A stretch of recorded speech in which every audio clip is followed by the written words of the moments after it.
Hi guys, എല്ലാവർക്കും ടെക്നീഷ്യന്റെ പുതിയ വീഡിയോയിലേക്ക് സ്വാഗതം. ഞാൻ നൗഷാദ്. ഇന്നത്തെ വീഡിയോയിലൂടെ നമ്മൾ കോഴിമുട്ട വിരിയിക്കാനുള്ള ഒരു ഇൻക്യുബേറ്റർ എങ്ങനെ എളുപ്പത്തിൽ നിർമ്മിക്കാമെന്നാണ്. ഏറ്റവും സിമ്പിൾ ആയിട്ടും ചെലവ് കുറഞ്ഞ രീതിയിലും എങ്ങനെ ഒരു ഇൻക്യുബേറ്റർ ഉണ്ടാക്കാമെന്ന് നോക്കാം. ഞാൻ ഉണ്ടാക്കിയ ഇൻക്യുബേറ്റർ ഇതാണ്. ഇതിലിപ്പോ ഞാൻ ടോട്ടലി 10 കോഴിമുട്ടയാണ് വെച്ചത്. അതില് 6 വിരിഞ്ഞിറങ്ങി 4 വിരിഞ്ഞിട്ടില്ല. ഇത് വിരിയാതിരിക്കാനുള്ള കാരണം എന്താണെന്നും അതുപോലെ വിരിഞ്ഞിറങ്ങിയ കോഴിക്കുഞ്ഞ് എങ്ങനെ ചത്തുപോയി എന്നതിനെ പറ്റിയിട്ടൊക്കെ നമുക്ക് വിശദമായിട്ട് നോക്കാം. ആദ്യം നമുക്ക് എങ്ങനെയാണ് ഈ ഇൻക്യുബേറ്റർ ഉണ്ടാക്കുന്നത്, അതിന്റെ സാധനങ്ങളൊക്കെ നമുക്ക് എന്തൊക്കെയാണ് ആവശ്യമായിട്ടുള്ള സാധനങ്ങൾ, കാര്യങ്ങൾ എന്നൊക്കെ നോക്കാം. So let's start. ഈ ഒരു തെർമോകോളിന്റെ ബോക്സിലാണ് നമ്മൾ ഇൻക്യുബേറ്റർ സെറ്റ് ചെയ്യാൻ പോകുന്നത്. ആവശ്യമായിട്ടുള്ള സാധനങ്ങൾ എന്തൊക്കെയാണെന്ന് നോക്കാം. 40 വാട്ട്സിന്റെ ഒരു ബൾബ് ഫിറ്റ് ചെയ്യാനുള്ള ഒരു പെൻഡന്റ് ഹോൾഡർ, 1 സ്ക്വയർ mm വയറ് 3 മീറ്റർ നീളത്തിലുള്ളത്. മെയിൻ ആയിട്ടും ആവശ്യമായിട്ടുള്ള തെർമോസ്റ്റാറ്റ്. ഇത് W1209 എന്ന മോഡലാണ്. ഇതിന്റെ വില 345 രൂപയാണ്. പിന്നെ നമുക്ക് വേണ്ടത് ഒരു 12 വോൾട്ടിന്റെ DC ഫാനാണ്. ഈ DC ഫാനും നമ്മുടെ തെർമോസ്റ്റാറ്ററും കണക്ട് ചെയ്യുന്നതിന് വേണ്ടിയിട്ട് ഒരു 12 വോൾട്ട് 2 ആംപിയറിന്റെ ഒരു അഡാപ്റ്ററും, ഹ്യൂമിഡിറ്റിയുടെ അളവ് മനസ്സിലാക്കുന്നതിന് വേണ്ടിയിട്ട് ഒരു ഹൈഗ്രോമീറ്റർ. ഹ്യൂമിഡിറ്റി എന്ന് പറഞ്ഞാൽ ആർദ്രത, അന്തരീക്ഷത്തിലെ നീരാവിയുടെ അല്ലെങ്കിൽ ഈർപ്പത്തിന്റെ അളവാണ് ഹ്യൂമിഡിറ്റി. ആദ്യം നമുക്ക് ഈ ഹോൾഡറിൽ വയറുകൾ കണക്ട് ചെയ്യാം. എല്ലാവർക്കും മനസ്സിലാകുന്നതിന് വേണ്ടിയിട്ട് ചുവപ്പും കറുപ്പും നിറത്തിൽ ഞാൻ 2 വയറുകൾ എടുത്തിട്ടുണ്ട്. ഹോൾഡറിന്റെ 2 ലെഗുകളിലായിട്ട് 2 വയറുകളും കണക്ട് ചെയ്യാം. ഇതിൽ വയറുകൾ അങ്ങോട്ടോ ഇങ്ങോട്ടോ മാറിയാലും നോ പ്രോബ്ലം.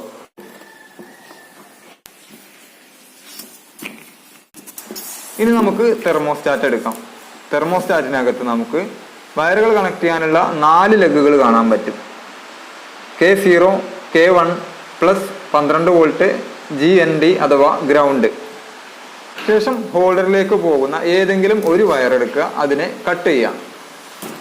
കട്ട് ചെയ്യുമ്പോൾ നമുക്ക് 2 എൻഡ് ലഭിക്കും. അതിൽ ഏതെങ്കിലും ഒന്ന് K0 എന്നതിൽ കണക്ട് ചെയ്യാം, മറ്റൊന്ന് K1 എന്നതിലും കണക്ട് ചെയ്യാം. ഈ വയറുകൾ അങ്ങോട്ടോ ഇങ്ങോട്ടോ മാറിയാലും നോ പ്രോബ്ലം.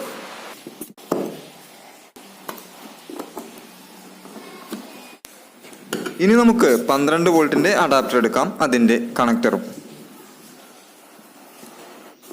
അതിനുശേഷം കണക്ടറിൽ നിന്ന് വരുന്ന കറുത്ത വയർ എടുത്തിട്ട് GND അഥവാ ഗ്രൗണ്ട് എന്നതിൽ കണക്ട് ചെയ്ത് കൊടുക്കാം. കണക്ടറിൽ നിന്ന് വരുന്ന ചുവന്ന വയർ പ്ലസ് 12 വോൾട്ട് എന്നതിലും കണക്ട് ചെയ്ത് കൊടുക്കാം. ഇതേ കണക്ഷനിൽ തന്നെ നമുക്ക് ഇതിൽ കണക്ട് ചെയ്യാനുള്ള ഫാനിന്റെ വയർ കൂടി കണക്ട് ചെയ്യാനുണ്ട്. ആ ഒരു ഭാഗം കൺഫ്യൂഷൻ വരാതിരിക്കാൻ വേണ്ടിയിട്ടാണ് ഓരോന്നായിട്ട് ചെയ്യുന്നത്. ഇനി ഈ അഡാപ്റ്റർ നമ്മൾ പ്ലഗിൽ കുത്തിയതിനു ശേഷം ഇതിൽ നമുക്ക് ആവശ്യമായിട്ടുള്ള ചൂട് സെറ്റ് ചെയ്ത് കൊടുക്കാൻ പോവുകയാണ്.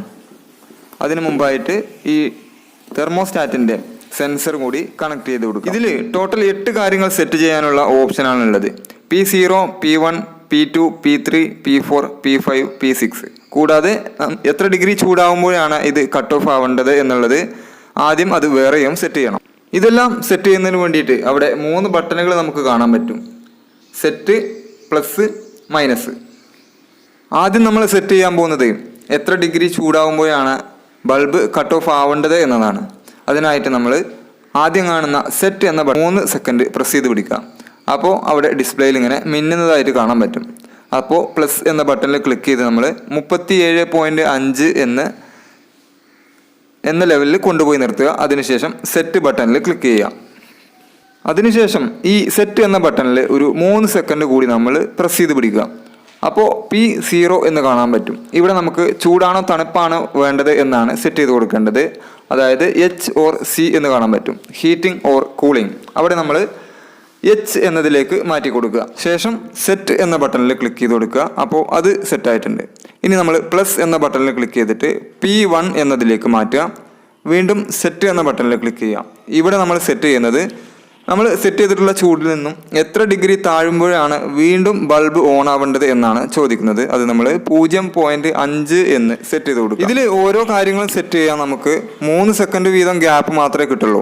ആ ടൈമിനുള്ളിൽ ഓരോന്നും സെറ്റ് ചെയ്ത് കഴിയണം. ഇനി നമുക്ക് ഇത്രയും കാര്യങ്ങളാണ് ഇൻക്യുബേറ്ററിൽ ആവശ്യമായിട്ടുള്ള സെറ്റിങ്സ് ഉള്ളത്. ബാക്കി P2, P3, P4, P5, P6 ഇതൊന്നും സെറ്റ് ചെയ്യേണ്ടതായിട്ടില്ല. എന്നാലും അത് എന്തൊക്കെയാണെന്ന് മനസ്സിലാക്കി വെക്കാം. ഞാൻ അതിനെ പറ്റിയൊക്കെ ഒന്ന് പറയാം. P2 എന്നത് ഹയർ ടെമ്പറേച്ചറാണ്. P3 എന്നത് ലോവർ ടെമ്പറേച്ചറാണ്. അതുപോലെ P4 എന്നത് ഈ തെർമോസ്റ്റാറ്റിൽ ചൂടിൻ്റെ അളവ് യഥാർത്ഥത്തിലുള്ളതിനേക്കാൾ കൂടുതലോ കുറവോ ആണെങ്കിൽ അത് നമുക്ക് കറക്റ്റ് ചെയ്യാനുള്ള ഓപ്ഷനാണ്, അതായത് കാലിബ്രേഷൻ. P5 എന്നത് ഡിലേ സ്റ്റാർട്ട് ടൈമാണ്, അതായത് ഓഫ് ആയതിനു ശേഷം എത്ര മിനിറ്റിന് ശേഷം വീണ്ടും ഓൺ ആകണം എന്ന് സെറ്റ് ചെയ്ത് കൊടുക്കാനുള്ള ഓപ്ഷനാണ്. P6 എന്നത് നമുക്ക് അലാം സെറ്റ് ചെയ്യാനുള്ളതാണ്. ഇനി ഇതിൽ നടക്കുന്ന പ്രവർത്തനം എന്താണ് എന്ന് കൂടി ഞാൻ പറയാം.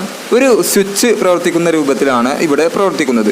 അതായത് നമ്മൾ ബൾബിലേക്ക് പോകുന്ന ഒരു വയറിനെ കട്ട് ചെയ്തിട്ടാണ് ഇതിൽ കണക്ട് ചെയ്തിരിക്കുന്നത്. അതായത് ഒരു സ്വിച്ചിലേക്ക് കണക്ട് ചെയ്യുന്നത് പോലെ നമുക്ക് സെറ്റ് ചെയ്തിട്ടുള്ള ചൂടെത്തുന്ന സമയത്ത് ആ ഒരു സ്വിച്ചിൻ്റെ കണക്ഷൻ വിച്ഛേദിക്കുകയും അതുപോലെ ചൂട് നമ്മൾ സെറ്റ് ചെയ്തിട്ടുള്ളൊരു കുറവ് വരുമ്പോൾ വീണ്ടും ആ ഒരു സ്വിച്ച് ഓൺ ആവുകയും ചെയ്യുന്ന ഒരു പ്രവർത്തനമാണ് ഇതിൽ നടക്കുന്നത്. അതായത് അതിന് വേണ്ടിയിട്ട് ഈ തെർമോസ്റ്റാറ്റിൻ്റെ ഇടത് സൈഡിൽ ഒരു റിലേ നമുക്ക് കാണാൻ സാധിക്കും. അതാണ് ഈ പ്രവർത്തനങ്ങളെല്ലാം ചെയ്യുന്നത്. അതിനുശേഷം നമ്മുടെ ഹോൾഡറിലായിട്ട് ഒരു ബൾബ് ഇടുക. അതിനുശേഷം നമ്മൾ ഈ സെൻസർ ബൾബിൻ്റെ അടുത്തായിട്ട് കൊണ്ടുപോയി വെക്കുക. ഇങ്ങനെ ടെമ്പറേച്ചർ കൂടി നമ്മൾ സെറ്റ് ചെയ്തിട്ടുള്ള ടെമ്പറേച്ചർ എത്തുമ്പോൾ ബൾബ് ഓഫ് ആകുന്നുണ്ടോ എന്നും അതുപോലെ ടെമ്പറേച്ചർ നമ്മൾ സെറ്റ് ചെയ്തതിൽ നിന്നും താഴെ വരുന്ന സമയത്ത് ഓൺ ആകുന്നുണ്ടോ എന്നും ഉറപ്പുവരുത്തുക.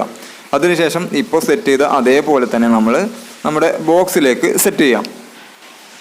ഏറ്റവും സിമ്പിളായ രീതിയിലാണ് ഞാനിതെല്ലാം ഫിറ്റ് ചെയ്യാൻ പോകുന്നത്. അതിനായിട്ട് ഞാനൊരു ഡബിൾ സൈഡ് ഇൻസുലേഷൻ ടേപ്പ് എടുത്തിട്ട് അതിൻ്റെ തെർമോകോൾ ബോക്സിൻ്റെ ഏതെങ്കിലും ഒരു സൈഡിലായിട്ട് ഒട്ടിച്ച് കൊടുക്കുന്നുണ്ട്. അവിടെയാണ് ഈ തെർമോസ്റ്റാറ്റിനെ നമ്മൾ ഒട്ടിച്ച് കൊടുക്കുന്നത്.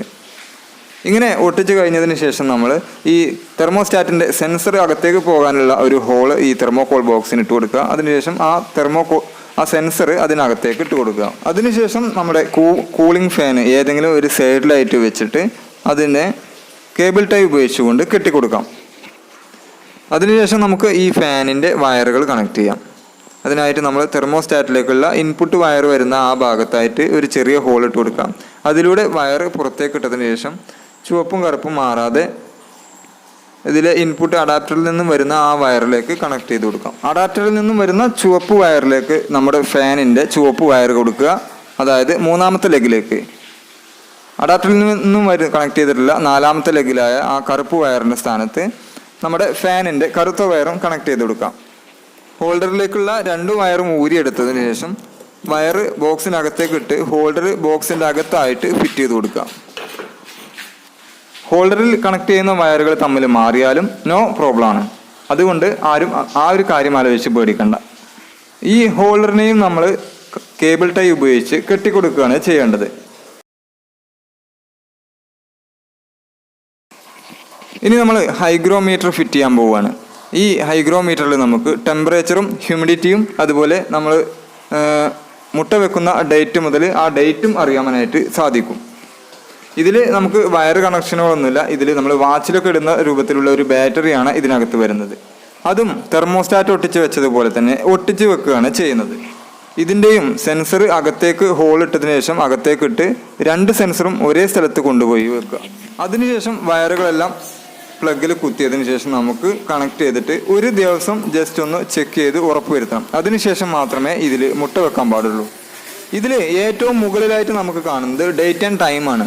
അതിന് താഴെ കാണുന്നത് ടെമ്പറേച്ചറാണ്. 26.6 ഡിഗ്രി കാണാം. അതിന് താഴെയായിട്ട് നമുക്ക് ഇതിൻ്റെ ഹ്യൂമിഡിറ്റിയും കാണാം. ഹ്യൂമിഡിറ്റി 50% താഴെ വരാതിരിക്കാനായിട്ട് ശ്രദ്ധിക്കുന്നത് വളരെ നല്ലതാണ്. അതുപോലെ വെള്ളം കുറയാണെന്നുണ്ടെന്നുണ്ടെങ്കിൽ നമ്മൾ അതിനകത്ത് ഹ്യൂമിഡിറ്റിക്ക് വേണ്ടിയിട്ട് വെച്ച് കൊടുത്തിട്ടുള്ള പാത്രത്തിൽ വെള്ളം കുറയുന്നുണ്ടെന്നുണ്ടെങ്കിൽ അതിൽ ഒഴിച്ചു കൊടുക്കാനും പ്രത്യേകം. ബോക്സിനകത്ത് ഒരു കോട്ടൻ്റെ തുണി വിരിച്ചതിന് ശേഷം നമുക്ക് മുട്ട വെച്ച് കൊടുക്കാം. ഈ ഹൈഗ്രോമീറ്ററിനെ ഞാൻ ബോക്സിൻ്റെ അകത്തേക്ക് മാറ്റിയിട്ടുണ്ട്. 1-2 പേരൊക്കെ പറഞ്ഞു ഈ ഹൈഗ്രോമീറ്ററിലെ ഹ്യൂമിഡിറ്റിയുടെ സെൻസർ വരുന്നത് ഈ ബോക്സിൻ്റെ മുകളിലായിട്ടാണ് എന്ന്. അതുകൊണ്ടാണ് ഇങ്ങനെ ചെയ്തിട്ടുള്ളത്. ഇനി നമുക്ക് മുട്ട വെച്ച് കൊടുക്കാം.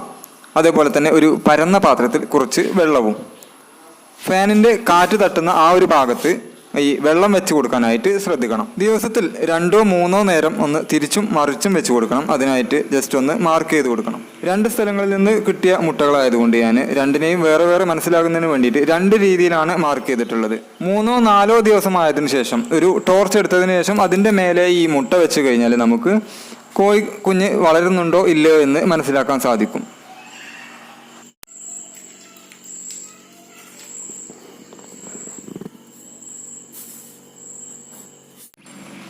19ാമത്തെ ദിവസമാകുമ്പോഴേക്കും കോഴി കുഞ്ഞുങ്ങൾ മുട്ടയുടെ തോട് പൊട്ടിച്ച് പുറത്തേക്ക് വരാൻ തുടങ്ങും. ഇതുപോലെ ഇങ്ങനെ പൊട്ടിച്ച് വരാൻ അവർ നന്നായിട്ട് ബുദ്ധിമുട്ടുന്നത് നമുക്ക് കാണാൻ പറ്റും. പക്ഷേ ഒരിക്കലും അത് പൊട്ടിച്ച് കൊടുക്കരുത്. 23 ദിവസമായിട്ടും കുഞ്ഞുങ്ങൾക്ക് പുറത്തു വരാൻ കഴിയുന്നില്ല എന്നുണ്ടെങ്കിൽ ചെറുതായിട്ടൊന്ന് പൊട്ടിച്ച് കൊടുക്കാവുന്നതാണ്. എങ്കിൽ മാത്രമാണ് ആരോഗ്യമുള്ള കുഞ്ഞുങ്ങളെ നമുക്ക് ലഭിക്കുകയുള്ളൂ. നമ്മളായിട്ട് മുട്ട പൊട്ടിച്ച് കഴിഞ്ഞാൽ ചിലപ്പോൾ അതിനകത്തുള്ള കുഞ്ഞുങ്ങൾ വികലാംഗന്മാരായി പോകാൻ സാധ്യതയുണ്ട്.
വളരെയധികം വിഷമമുണ്ടാക്കുന്ന ഒരു കാര്യം ഉണ്ടായി.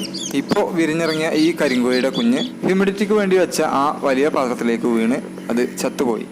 നിങ്ങൾ ആരെങ്കിലും ഇൻക്യുബേറ്റർ ഉണ്ടാക്കുന്നുണ്ടെന്നുണ്ടെങ്കിൽ ഹ്യൂമിഡിറ്റിക്ക് വേണ്ടി വെക്കുന്ന വെള്ളത്തിൻ്റെ മുകളിൽ ഒരു നെറ്റ് ഇട്ട് വെക്കാം. പ്രത്യേകം ശ്രദ്ധിക്കണമെന്ന് ഇതിനാൽ അറിയിക്കുകയാണ്. ആ ഒരു കാര്യം നിർബന്ധമായിട്ടും എല്ലാവരും ചെയ്യണം. എനിക്കും അത് അറിയാമായിരുന്നു. പക്ഷേ അത്രയും വലിയൊരു ഹൈറ്റുള്ളൊരു പാത്രം ആയതുകൊണ്ടാണ് ഞാൻ വെക്കാതിരുന്നത്.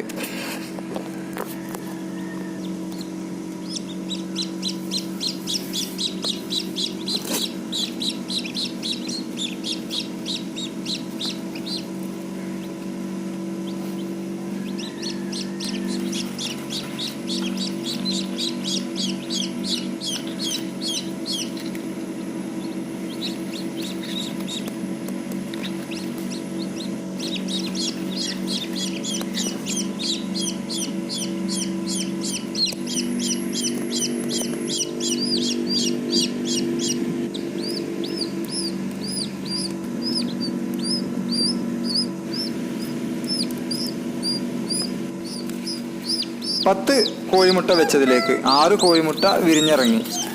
ഒരു കോഴിമുട്ട കാൻഡിൽ ടെസ്റ്റ് നടത്തുന്നതിനിടയിൽ പൊട്ടിപ്പോയി. വിരിഞ്ഞിറങ്ങിയ കോഴിക്കുഞ്ഞുകളിലൊന്ന് വെള്ളത്തിൽ മുങ്ങി മരിക്കുകയും ചെയ്തു. അങ്ങനെ 70% ഹാച്ചിങ് ലഭിക്കേണ്ടതായിരുന്നു. ഇൻക്യുബേറ്റർ ഉപയോഗിക്കുന്നവർ ഈ കാര്യങ്ങളൊക്കെ ശ്രദ്ധിച്ചുകൊണ്ട് കൈകാര്യം ചെയ്യണം എന്ന് ഓർമ്മപ്പെടുത്തുന്നു.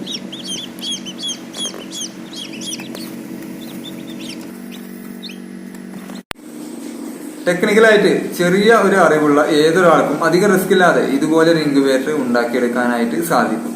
ഇനി അതല്ല, നിങ്ങളെ കൊണ്ട് ശ്രമിച്ചിട്ട് ഇങ്ങനെ ഒരു ഇൻക്യുബേറ്റർ ഉണ്ടാക്കാൻ സാധിക്കുന്നില്ല എന്നുണ്ടെങ്കിൽ നിങ്ങൾ താഴെ കമന്റ് ചെയ്താൽ മതി. ഞാൻ എൻ്റെ ഒഴിവ് പോലെ ഇൻക്യുബേറ്റർ ഉണ്ടാക്കിയിട്ട് നിങ്ങൾക്ക് അയച്ചു തരുന്നതാണ്. അപ്പോൾ എല്ലാ വീഡിയോയിലും പറയുന്നത് പോലെ തന്നെ പുതിയൊരു നല്ല വീഡിയോയുമായിട്ട് അടുത്ത ശനിയാഴ്ച വീണ്ടും കാണാം.